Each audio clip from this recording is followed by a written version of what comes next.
Ce matin, j'aimerais parler d'un thème que j'ai intitulé « Échange divin ».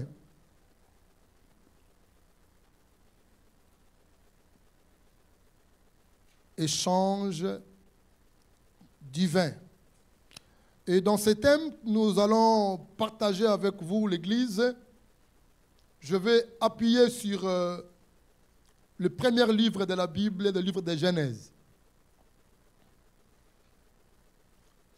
Il y a eu un échange divin dans le ciel, dans le trône de l'Éternel.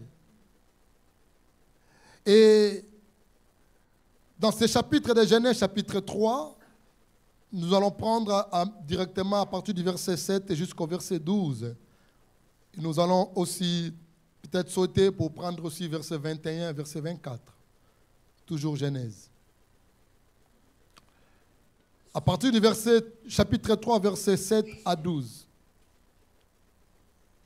Les yeux de l'un et l'autre s'ouvrirent. Ils connurent qu'ils étaient nus et, ayant cousu des feuilles de figuier, ils s'en firent de ceintures. Alors, ils entendirent la voix de l'Éternel Dieu qui parcourait le jardin vers le soir, et l'homme et sa femme se cachèrent loin de la face de l'Éternel Dieu, au milieu des arbres du jardin.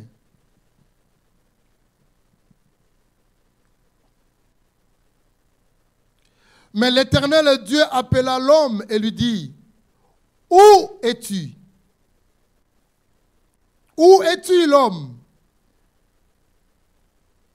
Il répondit, « J'ai entendu ta voix dans le jardin et j'ai eu peur. » Certaines versions qui disent, « J'ai eu honte. » J'ai entendu ta voix dans le jardin, j'ai eu peur. Comment tu as eu peur maintenant? Tandis qu'avant, tu discutais mieux avec le Seigneur. Avant, tu avais dans l'harmonie avec Dieu. Avant, tu n'as pas eu peur ou honte. Il dit, parce que je suis nu. Et je me suis caché. Et l'Éternel Dieu dit, qui t'a appris que tu es nu? Est-ce que tu as mangé de l'arbre dont je t'avais défendu de manger? L'homme répondit, la femme que tu as mise auprès de moi m'a donné de l'arbre et j'en ai mangé.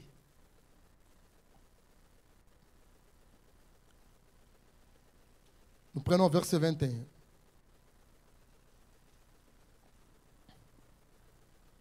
L'Éternel Dieu dit à Adam et à sa femme, l'Éternel Dieu fit à Adam et à sa femme des habits de peau et il les a revêtus.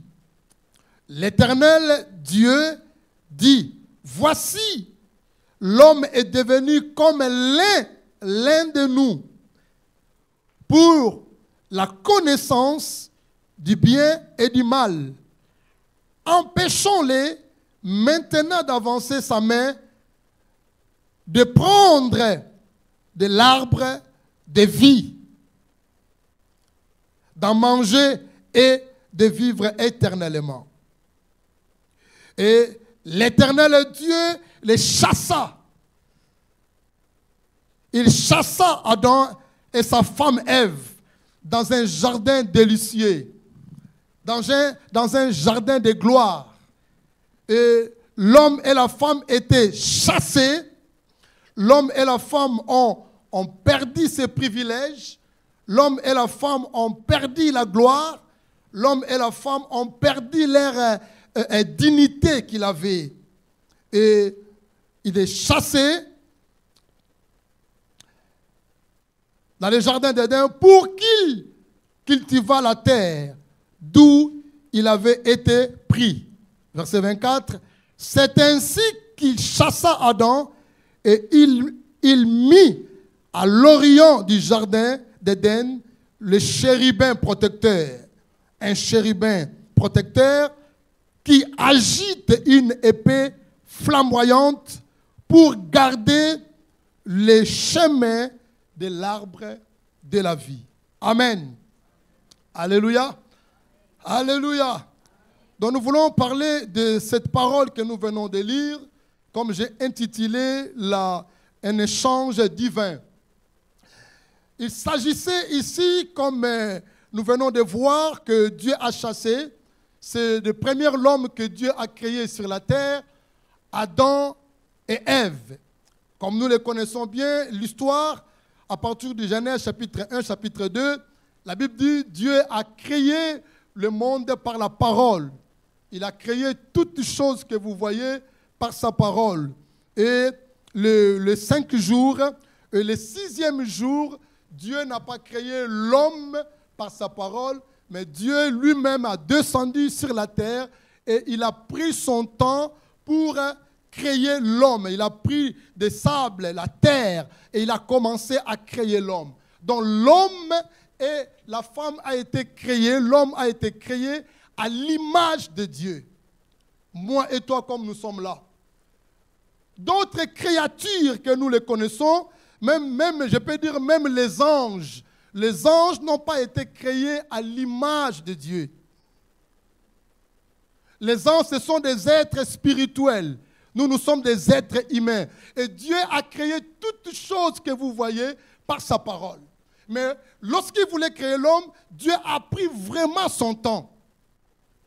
Il a pris son temps, le 6e jour. Parce que le 7e jour, la Bible dit, Dieu reposa. Et il regarde, il commence à contempler les œuvres qu'il a fait. Et il a dit, tout ce que j'ai créé était comment? Toutes ces œuvres étaient merveilleuses comme nous venons de chanter ici. Alléluia. Et vous voyez que quand Dieu créa l'homme, la Bible dit que Dieu a investi réellement énorme dans la vie de l'homme. Il a d'abord créé l'homme à son image, selon ses ressemblances. Et c'est là où vous allez comprendre que, à partir de ce moment-là, parce que Dieu a tellement investi à l'homme, ce qui a provoqué beaucoup plus aussi je peux dire pas la colère, mais la jalousie de l'ennemi, la jalousie du diable. Donc la jalousie du diable venait dans ces coins-là. Parce que la manière qu'il a vu que Dieu a investi à l'homme, et le diable n'était pas réellement content de ce que Dieu a fait à l'homme.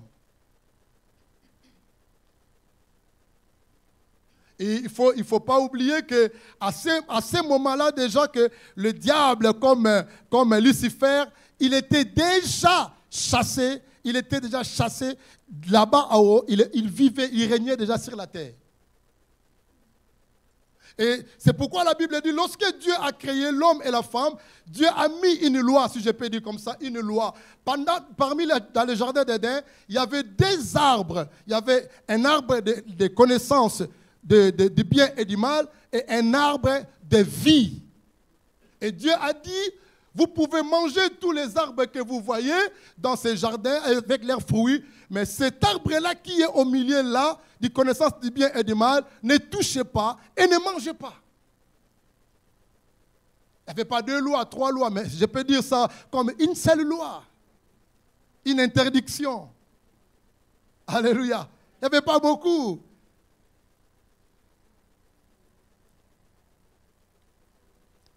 Mais voyez ce que, quand le diable est venu, mes chers amis, il a utilisé sa ruse. Et il a cherché la personne où il était beaucoup plus faible comme femme. Et il a commencé à parler avec la femme. Son esprit est entré dans l'animal serpent et l'ennemi, le diable, a commencé à parler, commence à changer un petit peu la parole du Seigneur, juste pour influencer Ève, pour faire tomber Ève. Par rapport à quoi? Par rapport à la jalousie qu'il portait vis-à-vis de l'homme. Parce que Dieu a tout donné à l'homme. La Bible dit que tel qu'il est, tel que nous sommes. Pas tel que les anges y sont, mais tel que nous sommes. Tel que Dieu est.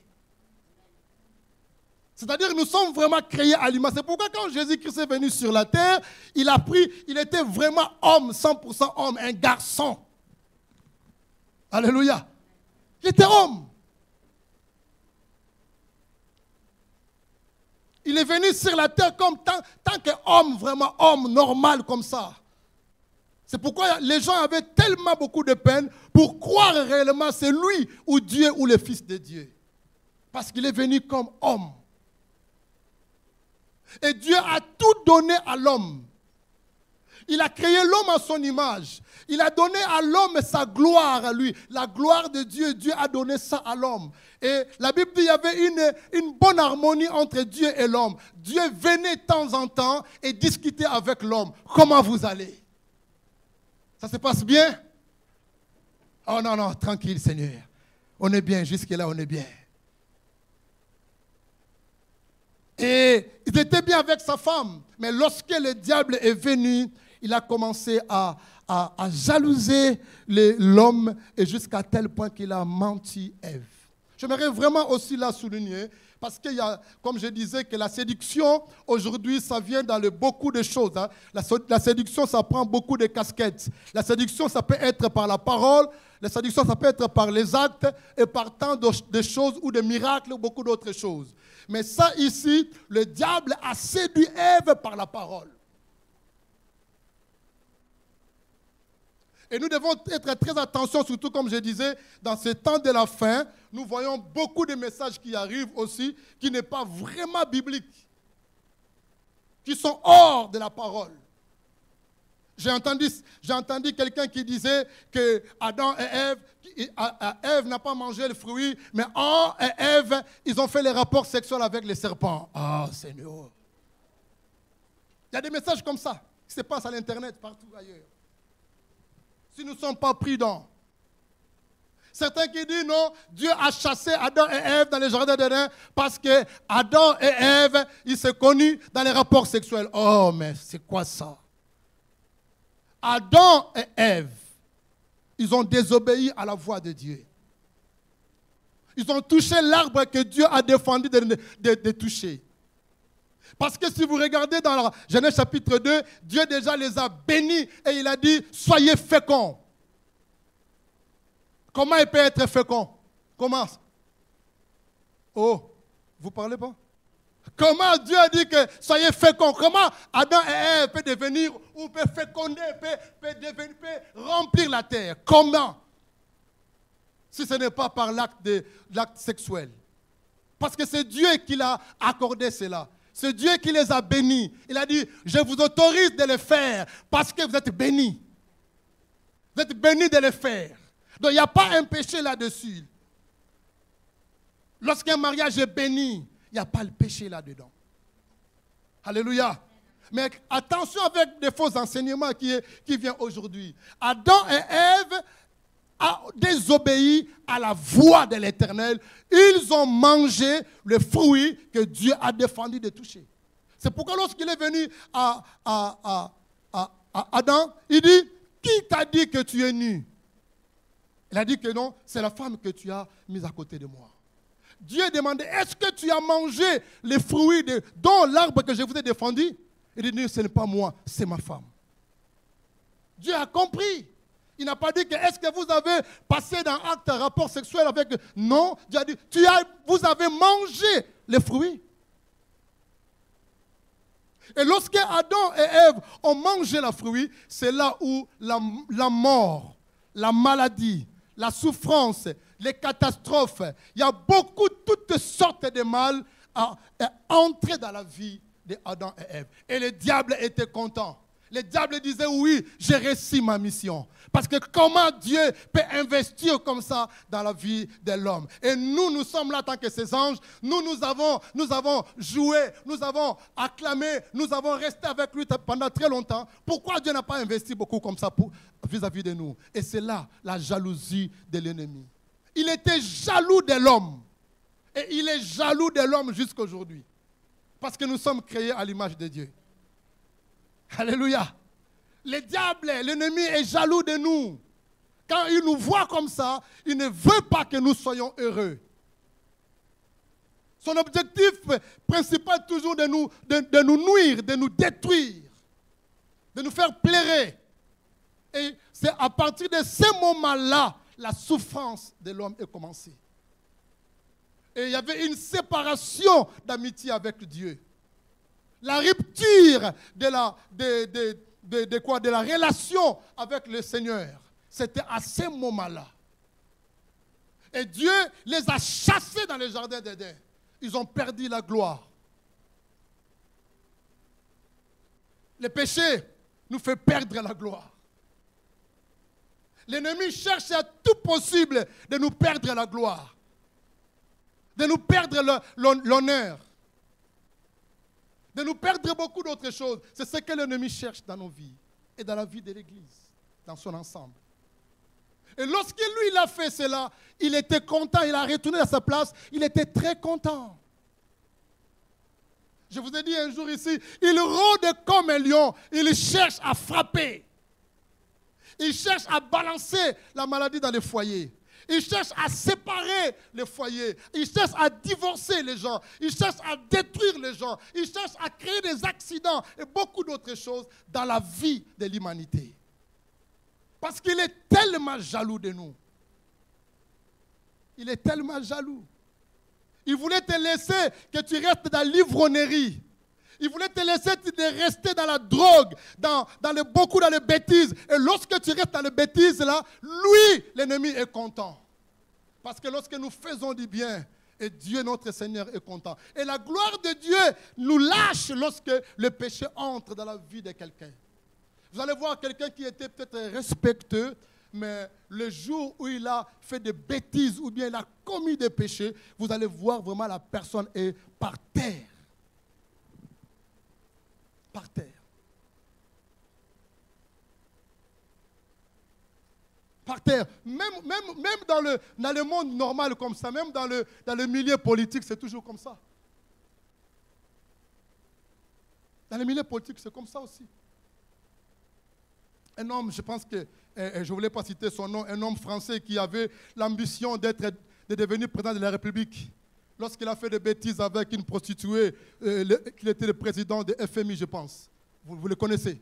Vous avez vu combien il est complètement aussi disparu dans la vie politique. Les péchés, mes chers amis, ça déshonore. Dieu retire sa gloire. Et même la santé, la bonne santé qui était à Adam et Ève, et toutes ces bonnes santé-là étaient disparues en même temps. Et le mal est entré à ces jours-là. Dieu, par son amour, comme la Bible dit, il a cousu encore des habits de peau et il a mis ces habits à ses enfants, je peux dire comme ça, Adam et Ève. Malgré tout cela, il les a chassés.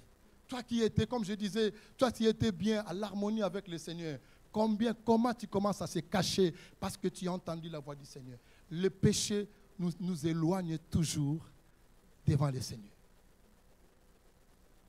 Seigneur, j'ai entendu ta voix et je me suis caché. Qui peut être caché devant la face de l'Éternel? Alléluia. N'est-ce pas lui omniprésent? David dit, où irai-je loin de ta face? Même au fond de la mer, tu es là. Mais Adam croyait que si il est caché devant un arbre comme ça, ou bien un poteau, donc Dieu ne le voit pas. Dieu le voit, mais il demande quand même, où es-tu? Où es-tu? Cette question t'est posée aussi à toi. Où es-tu, ma fille? Où es-tu, mon fils? Seigneur, j'ai entendu ta voix. La voix qui te faisait plaisir, maintenant la voix, ça commence à te faire peur. Alléluia. Lorsque tu entendais sa voix-là, ça faisait des gris-gris, ça faisait des diki-diki. La voix, ça faisait plaisir d'entendre. Mais maintenant, la même voix-là, tu commences à le fuir. Le péché nous éloigne toujours à la face de l'Éternel. Gloire soit rendue au Seigneur. Il s'organisait à sa manière. Et c'est là où je disais que l'échange est divin. Il commençait à chercher les moyens. Écoutez ce que la Bible dit. Dieu a pris la peau. Donc la peau là, nous faisons déjà allusion seulement à la peau d'un animal. Parce que nos ancêtres à l'époque, je pense que nos ancêtres, ou bien ancêtres des Européens, ou bien quoi, à l'époque, ils habillaient toujours avec des peaux des animaux, n'est-ce pas? Donc la peau des animaux, c'était vraiment des habits. Le premier tailleur, c'est Dieu lui-même. Oh, vous dites pas amen, hein? Adam, il voulait faire un peu de feuilles pour se cacher. Mais Dieu a dit, oh Adam, si je donne vraiment un vrai soleil, le soleil avec toute sa force là, les feuilles là, ça va se sécher. Attends, je vais préparer quelque chose pour toi. Dieu a tué une bête. Il a pris cette peau là et commence à lui-même à couser. Il a fait des caleçons et il a mis Adam et Ève. Et il a dit, allez-y. Quand même, avant de chasser Adam et Ève, il a couvert quand même la nudité de Adam et Ève. Voilà comment Dieu est amour. Il a cherché notre moyen. Il dit, je ne peux pas laisser l'homme que j'ai créé à mon image de promener comme ça nu. Donc c'est une honte même pour eux et pour moi. Mais le Seigneur a fait quand même des culottes. Il a dit, prenez ces culottes-là. Mais vous ne resterez pas ici dans mon jardin Éden. Parce que ce jardin est tellement saint. Sortez! Qu'est-ce que Dieu a fait? Il a dit, il a pris un chérubin. Un archange, il a mis là, devant l'arbre, pour protéger l'arbre de vie. Parce que comme ils ont touché déjà l'arbre de connaissance du bien et du mal, l'ennemi, le diable, peut aussi les convaincre de toucher l'autre arbre qui était là. Parce qu'il y avait deux arbres au milieu du jardin. L'arbre de vie et de connaissance du bien et du mal. Lorsqu'ils ont mangé le fruit, leurs yeux s'ouvrirent dans le mauvais sens. Le mal est entré. Le problème est entré. Tout ce que nous voyons aujourd'hui dans le monde, c'était commencé à partir de ces moments-là. Alléluia. Excusez-moi, je prends un peu de l'eau.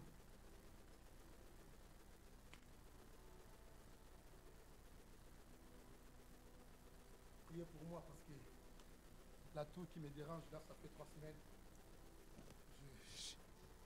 Je ne comprends pas pourquoi il résiste comme ça. Alléluia. Alors Dieu a investi tellement à l'homme et Lucifer, parce qu'il s'appelait Lucifer avant, le diable.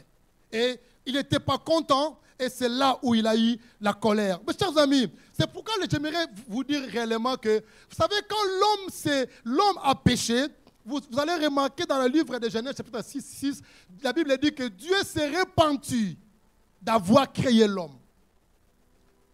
Donc, en d'autres termes, Dieu s'est regretté. Il dit, pourquoi j'ai créé l'homme? Avec tous les investissements que je fais à l'homme. Mais regarde comment il m'a déshonoré. Il dit, Dieu s'est repenti, l'Éternel s'est repenti d'avoir fait l'homme sur la terre. Pourquoi? Parce que l'homme a péché. Mais quand le diable, Lucifer, a péché et ses anges ont péché, Dieu ne se repent pas. Dieu n'a pas regretté. Mais entre l'homme et Lucifer, c'est Lucifer qui ont péché le premier. Mais Dieu n'a pas regretté. Il dit, jetez-les là-bas par terre. Mais à l'homme, Dieu s'est repenti. Il a regretté. Pourquoi? Dieu a beaucoup donné à moi et toi. Ça veut dire que son cœur était vraiment à moi et à toi. Il a donné tout son cœur. Il a donné tous ses biens. En fait, tout son pouvoir. Il a donné ça à l'homme. C'est pourquoi lorsqu'il a créé l'homme, il a dit l'homme domine sur la terre. Même sur les oiseaux du ciel, les animaux sur la terre, sur toutes les reptiles. Il a dit que toi, l'homme, dominez. Le pouvoir nous a été donné. L'honneur qui était à l'homme. La grâce qui était à l'homme. Et l'homme a perdu ça à cause du péché. Dieu se répand. J'ai regretté d'avoir créé l'homme. Pourquoi Dieu a regretté ça? Pourquoi on n'a pas regretté quand Satan a désobéi? C'est parce que nous avons beaucoup de la valeur aux yeux de l'Éternel. Dites Amen. Nous avons beaucoup de la valeur aux yeux de l'Éternel. Ne négligez pas la personne que tu vois aujourd'hui, il est encore dans le monde. C'est pourquoi l'Église existe, pour que nous prions pour ces gens-là lorsqu'ils recevront l'Évangile, car Dieu en a besoin. Nous tous, nous étions dehors. Nous étions sans Christ. Nos vies n'avaient pas de sens. Mais grâce à notre Seigneur, à la prière des saints aussi, l'Évangile est venu nous rencontrer aussi. De la même manière, parce que nous avons de la valeur aux yeux de l'Éternel. Il nous a créés selon sa ressemblance, tel qu'il est, tel que nous sommes. Alléluia. Et moi j'ajoute souvent, Dieu a la même taille que moi. Alléluia. Et le même poids. Alléluia. Il a le même poids que moi. Mais il a dit, tel qu'il est, tel que moi je suis. Alléluia. Et mes chers amis, c'est une chose que nous devons comprendre. La jalousie commence là. Et la jalousie, c'est quelque chose qui vient de la part du diable. Vous savez, j'aimerais dire une chose. Vous savez, il y avait l'histoire de Saoul, de David et de Jonathan. C'est presque la même chose. Quand je méditais ces paroles, je prenais Saoul comme Lucifer. Je pris d'exemple comme ça. J'ai pris David comme l'image de l'homme ou Adam. Et j'ai pris Jonathan comme l'image du Seigneur Jésus. Et vous allez remarquer ici que quand Saoul a désobéi à la voix du Seigneur, Saoul a désobéi aussi. N'a pas commis l'adultère. Il a désobéi. Quand Dieu a envoyé Saoul et Israël en guerre, il dit, quand vous rencontrez l'ennemi là-bas, de l'autre côté, tuez des plus grands jusqu'aux plus petits. Les animaux, tout tué. Mais Saoul, quand ils sont allés à la guerre, Saoul a gardé les rois. Et des animaux qui étaient gras. Saoul a gardé, a conservé ces animaux et les rois de ces pays. Tandis que Dieu lui a dit de tout exterminer. La désobéissance de Saoul, Dieu l'a rejeté. Lucifer, il voulait faire comme Dieu. Il voulait aussi, dans un moment, que certains anges puissent l'adorer. Comme on adorait le Seigneur là-bas au ciel. C'est pourquoi il y a guerre, l'orgueil, l'opposition. Il voulait s'opposer à l'Éternel. Et Dieu a dit à Michaël et les autres, prenez soin de cet ange-là. Michaël et les autres anges ont commencé à combattre avec Lucifer et jeter ici sur la terre. Saoul était rejeté par Dieu. Quand Saoul est rejeté par Dieu, Dieu a choisi l'homme selon son cœur, qui s'appelait comment? David. Il a investi à David. Vous voyez? Dieu a investi les dons, des talents à David. Un petit garçon, mais il avait des talents extraordinaires. Il jouait des fois la guitare seulement comme ça. Les esprits méchants, les démons commençaient à quitter la vie des gens. Alléluia. Juste la guitare, mon frère Pierre. Les démons quittaient. Et Saoul, les gens s'est soulagés par rapport à la guitare. Et une grâce excellente. Et Dieu a investi à David. Et quand David commence à faire des opérations, Saoul a eu un cœur de jalousie. La jalousie commence à augmenter dans la vie de Saoul, comme la jalousie a monté dans la vie de Lucifer, qui était le diable, pour séduire Ève et Adam. Et à ce moment-là, Saoul commençait maintenant à chercher, à séduire et à tuer. Ce garçon s'appelait David. Et qu'est-ce qui se passait? La Bible dit dans 1 Samuel chapitre 18, 1 Samuel 18, rapidement, premier verset, jusqu'au 4e peut-être. 1 Samuel 18, rapidement. Vous allez voir ici, il dit, David avait achevé de parler à Saoul, et dès lors, l'âme de Jonathan fut attachée à l'âme de David. Jonathan, c'est le fils comme l'image de Jésus-Christ. Et qu'est-ce qu'il dit? Et Jonathan aima comme son âme. Verset, allez-y. Et ce même jour, Saoul retint David et il ne le laissa pas retourner dans la maison de son père. Jonathan fit l'alliance. Alléluia. Le Dieu, c'est un Dieu de l'alliance. Jonathan fit l'alliance avec David parce qu'il l'aimait comme son âme. Allez-y. Alors, qu'est-ce qu'il a fait? Il a ôté le manteau. Il prend son manteau comme c'est passé dans cet animal. Que Dieu a tué un animal et il a pris, je peux dire même comme un manteau ou bien comme la peau, il a couvert la nudité d'Adam et Ève. C'est un pouvoir. Il a ôté son manteau, le manteau d'un prince. Jonathan était prince dans Israël. C'était le fils de Saoul. J'ai pris l'image comme Christ, le fils de Saoul. Il portait pour donner à David. Et lui donnant encore comment? Ses vêtements. Les vêtements de prince. Ce n'est pas n'importe quel vêtement. Vêtement de prince. Qui est différent avec nos vêtements. Quand un prince passait ici, tout le monde voit, ça c'est un prince. Les militaires sont à garde-vous, sont en silence et ils mettent des salis. Pourquoi? Parce qu'il est le prince.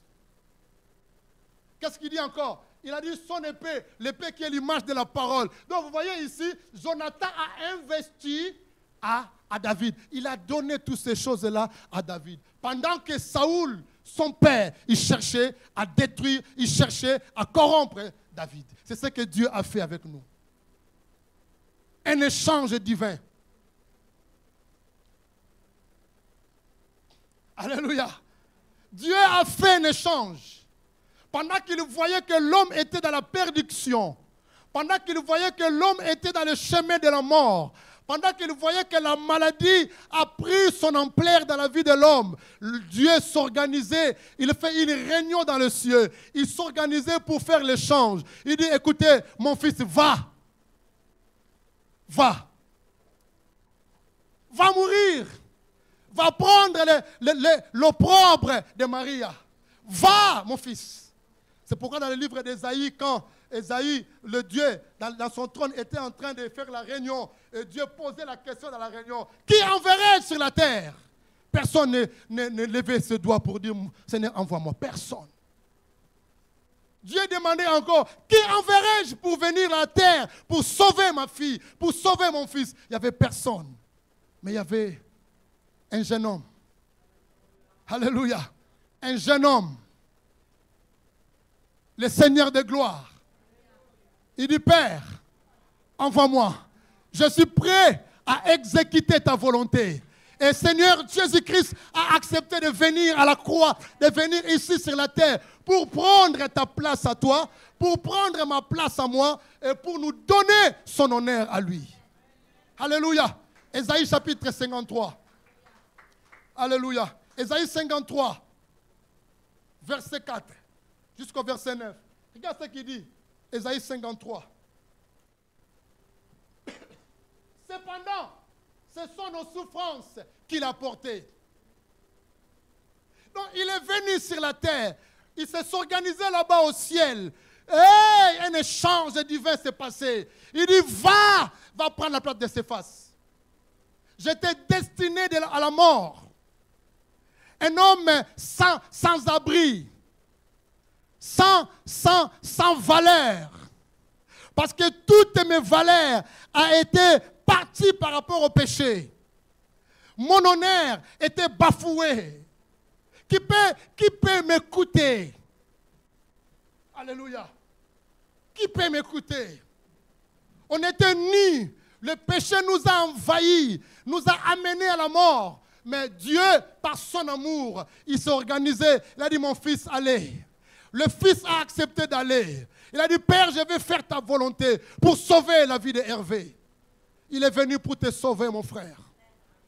Il est venu pour ça. Il s'est donné lui-même pour toi. Regarde ce qu'il dit. Ce sont nos souffrances. Les souffrances à nous, lui a porté ça dans son corps. Alléluia. Et qu'est-ce qu'il a porté encore? Et il dit, c'est de nos douleurs. Vous savez, les douleurs. Peut-être que c'était toi-même qui as provoqué cette douleur-là. Mais lui, par son amour, il y a un échange. Il a dit, donnez-moi ta douleur à toi. Je te donne ma vie en paix. Il a porté nos douleurs. Il s'est chargé. Et nous avons considéré comme puni, frappé de Dieu. Le Père l'a frappé. Ce n'est pas le diable. Ce n'est pas les hommes. Si même il a utilisé les hommes, mais c'était organisé comme ça dans le ciel. C'est le Père qui l'a frappé. Pourquoi? les frappes, les chicottes là qui étaient réservées pour Adam et Ève, il a donné ça à cet homme. Alléluia.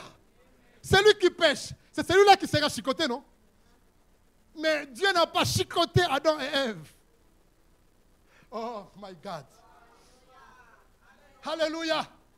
Ces chicottes-là réservées pour toi et moi à cause de nos péchés, de nos erreurs, de nos fautes, de nos iniquités. Mais la Bible dit, Dieu a frappé ça à son fils.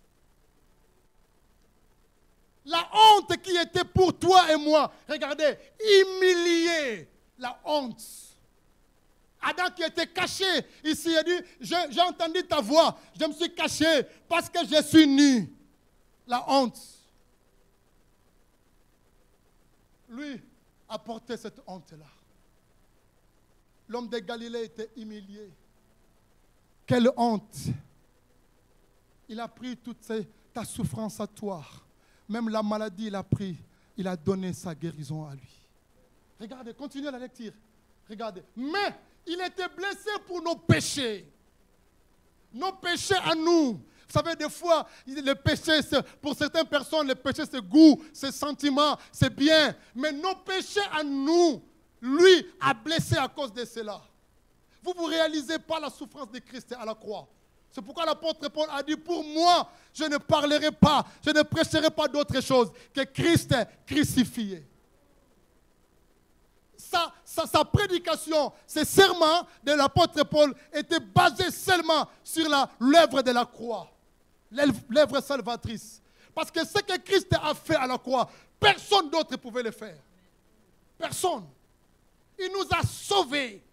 Il y a eu un échange. Il a pris nos maladies à nous. Alléluia. Il a pris nos maladies par ses blessures, par ses frappes. Notre maladie, hypertension, le diabète, le cancer, le sida, je ne sais pas quoi. Lui a porté ça par sa chair. Tu n'es plus malade. C'est pourquoi je dis aux gens, lorsque nous connaissons réellement ce que Christ a fait, oh, je glorifierai le Seigneur. Je dirai, Seigneur, je ne suis plus malade, car tu as porté ma maladie à la croix du calvaire. Je vois les gens, ils disent, ma maladie là, ma maladie là. Ta maladie à toi, toi qui as reçu Seigneur Jésus comme sauveur et Seigneur. Il a pris ta maladie. Il faut le dire, Seigneur, à la croix du calvaire, tu as pris ma maladie. Tu as pris ma honte. Je ne serai plus couvert de honte. Pourquoi? Parce que le Seigneur a pris. Même si hier, même si avant-hier ou des années passées, tu étais couvert de honte. Le monde t'a parlé mal contre toi. Mais sachez bien que lorsque vous recevez Jésus-Christ comme Seigneur et votre Sauveur, il a pris votre honte. C'est pourquoi ces vêtements, la Bible dit ces vêtements étaient partagés. Il a pris ses vêtements. Vous savez bien que Jésus il est resté réellement nu. Même les petits lingwanda là qu'on met ici, ce n'était vraiment pas juste. Jésus est resté nu. Lingwanda, c'est le caleçon. Hein? Donc, toutes ces choses-là qu'il met juste pour faire un peu de pudeur dans le film. Mais Christ a resté nu. C'est-à-dire, la nudité d'Adam, lui, il a récupéré ça. Alléluia. Ce qu'il a fait, mes chers amis, c'est quelque chose de spécial. Je vais finir là. Allez-y. Elle est où? On est où? Nous étions tous errants comme des brebis. Chacun suivait sa propre voie. Et l'Éternel a fait retomber comment? Sur lui l'iniquité de nous tous. Dieu, il est mort à la croix pour toi et moi. Tu as bien fait de choisir la voie du Seigneur. Alléluia. Tu ne regretteras jamais dans ta vie parce que tu as fait un bon choix. Tu as choisi la part où Marie a choisi. Et la Bible dit que Marie a choisi la bonne part qui ne lui sera jamais ôtée. Donc lorsque nous sommes en Christ, nous sommes en sécurité. Lui, il a pris notre souffrance, nos humiliations, nos insuffisances, nos maladies, toutes ces choses-là, lui, il a pris ça à sa chair et il nous a donné sa paix. Il a donné sa guérison, sa joie, les succès. Il a donné tout ce qu'il était en lui dans sa gloire. C'est que Adam et Ève ont perdu dans le jardin d'Éden. Lui, il nous a redonné encore à nous. C'est que lui a fait. Il nous a sauvés par cela.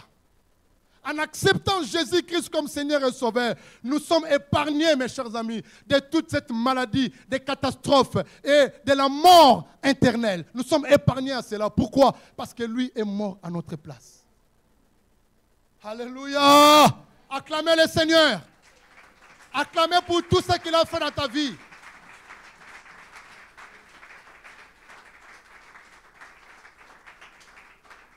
Il y a eu un échange divin. Ce que Jonathan a fait avec David, c'était un échange. Les gens ne savaient pas. Les choses se passaient en secret. Jonathan a appelé David à côté, il dit, viens. Tu sais que mon père, Saoul, il te cherche. Il a déjà miné de gauche à droite. Il a mis des soldats, des gens, des ennemis pour te faire tuer. Venez, Jonathan. Venez, David. Prenez le manteau. Prenez mes vêtements. Prenez la ceinture qui est la foi. Prenez là comme un instrument de louange ou d'adoration pour commencer à adorer toujours ton Dieu. Et l'épée qui est la parole du Seigneur. Et David, il a porté cela. C'est pourquoi la Bible dit, revêtez-vous du Seigneur Jésus-Christ. Revêtez-vous du Seigneur Jésus-Christ. Comme Jonathan a donné tous ses vêtements à David. Et maintenant, quand les gens voyaient David en train de marcher, ceux qui cherchaient à tuer David, ils ne voyaient plus David. Parce que lorsqu'ils voyaient les habits là, les habits royaux qui est en train de marcher, ils disaient, hey, c'est le prince qui marche. Les ennemis qui étaient là pour tuer David, ils commencent à dire, prince, à vos ordres. Ils commencent à contempler le prince. Mais oh, ce n'était pas le prince, mais c'était qui? C'était David. C'est ce que Christ a fait à toi. Ne pas voir le père des sorciers. Si vous croyez au Seigneur Jésus-Christ, les sorciers, quand ils viennent vous chercher, les sorciers, ils voient le feu. Ils voient Jésus. S'ils ne voient pas Jésus comme ça, ils voient le sang est en train de couler. S'ils ne voient pas le sang, ils voient le feu. S'ils ne voient pas le feu, ils voient que vous êtes entouré par les anges. La Bible dit ceci, l'ange de l'Éternel campe autour de ceux qui les craignent.